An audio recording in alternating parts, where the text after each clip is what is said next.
পুষ্পা দেখেছো? হ্যাঁ বাবু পুষ্পা দেখেছে, বাবু ফুল মুডে আছে একদম। আর পেছন দিকে উঠছিলাম, একদম ইজি রাস্তা, এত কষ্ট নেই উঠার তো। হ্যাঁ রোড সাবাস, উঠ উঠ উঠ উঠ পুষ্পা উঠ, পুষ্পা এই যারা নাম কিছু দাঁড়িয়ে যাও, একটু উঠতে দাও। পাহাড়ে এরকম মোটামুটি গ্যাং মিলে আসতে হবে, তবেই মজা। একসাথে জোশে সবাই মিলে উঠবে, ঠিক নয়? নাইলে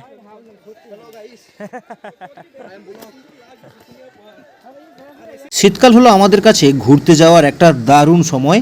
আর এই শীতকালেই কিন্তু প্রচুর মানুষ বিভিন্ন প্রান্তেই কিন্তু ঘোরার জন্য গিয়ে থাকে।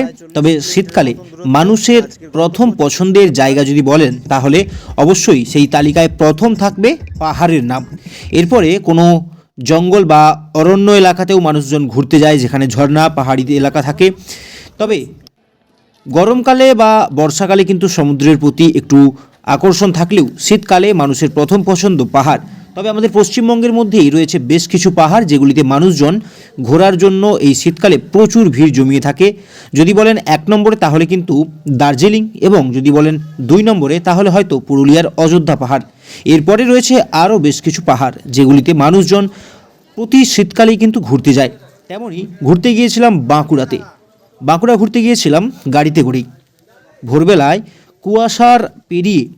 কুয়াশার রাস্তা চিরে আমরা পৌঁছে গিয়েছিলাম গড়বেতাতে। গড়বেতাতে নেমে ময়রাকাটাতে একটু চা পান, তারপরে পাহাড়ি এলাকায় প্রবেশ।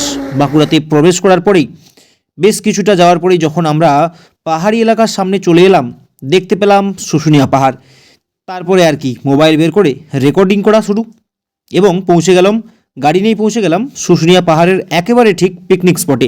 প্রত্যেককে জানিয়ে রাখি, বাঁকুড়ার শুশুনিয়া পাহাড়ে পার্কিং ফি 100 টাকা, এবং আপনি যেই স্থানে পিকনিক করতে চাইছেন সেই পিকনিক স্পটে আপনাকে 100 টাকা দিতে হবে। ওখানকার কিছু স্থানীয় মানুষজন আছে যারা আপনাদের আবর্জনাগুলো পরিষ্কার করবে, তাই ওদেরকেও 100 টাকা দিতে হবে।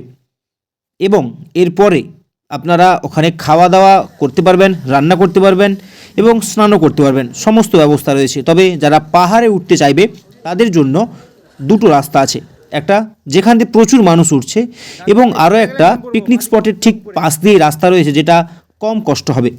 আমরা গিয়েছিলাম কম কষ্টের রাস্তাটা দিয়েই, নেমেছিলাম বেশি কষ্টের রাস্তাটা দিয়ে। পৌঁছে গিয়েছিলাম উপরে, এবং সেই ভিডিও রয়েছে। এবং নামার পথে ঠিক কী কী হলো, কতটা এনজয় হলো, কতটা মস্তি হলো, কতটা কষ্ট হলো, টোটাল কিছুই কিন্তু ভিডিওর মধ্যে রেকর্ড আছে।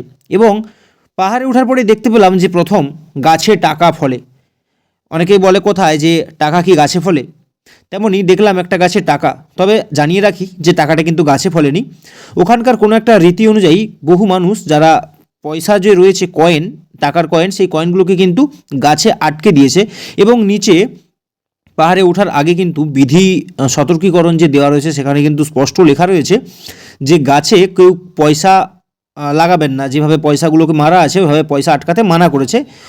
তো আপনারা যারা একেবারে প্রচুর অ্যাডভেঞ্চার চান, তারা কিন্তু মেন যেটা দিয়ে প্রচুর পর্যটক উঠছে সেটা দিয়ে উঠতে পারেন। এবং যারা ভাবছেন যে পাহাড়ের সম্পূর্ণ চূড়াতে যাব, একটু কম কষ্ট হলে ভালো হয়, তাহলে দেখবেন ওখানকার যে সমস্ত লোকাল মানুষ আছে তারা ভেতরের পথটা অবলম্বন করছে। তবে ভেতরের পথটা একটু নির্জন, কারণ সেখান দিয়ে মানুষজনের যাতায়াত খুব কম, তাই গ্রুপে যাওয়ার চেষ্টা করুন। একেবারে 2টো পাহাড়ের মাঝামাঝি পৌঁছাবেন। এবার সেখান থেকে বাম দিকে গেলে সব থেকে উঁচু পাহাড়ের চূড়ায় উঠতে পারবেন। এবার ওখান থেকে আপনারা মেন রাস্তা ধরে আবার নিচে নেমে আসবেন। তবে উপরে রয়েছে একটা ওয়াচ টাওয়ারটা কিন্তু নিচের দিকে সিঁড়িটা এখনও কমপ্লিট নেই দেখতে পেলাম, বা ভেঙে দেওয়া হয়েছে, কোনো কিছু একটা হবে। তবে মেন রাস্তাতে যদি কেউ ওঠেন পাহাড়ে ওঠার, তাহলে জায়গায় জায়গায় বিশ্রামের জন্য বেশ কিছু দোকান রয়েছে, এবং সেখানে আপনারা পানীয় জল থেকে শুরু করে বিভিন্ন ধরনের খাবার পেয়ে যাবেন।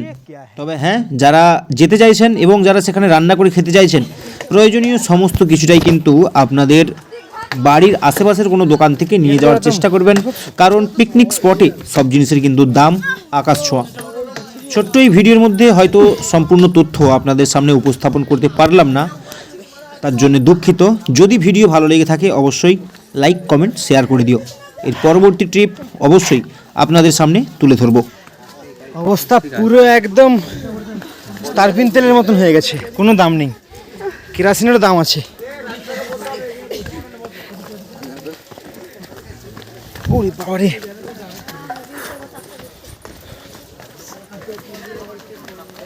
সাবাস।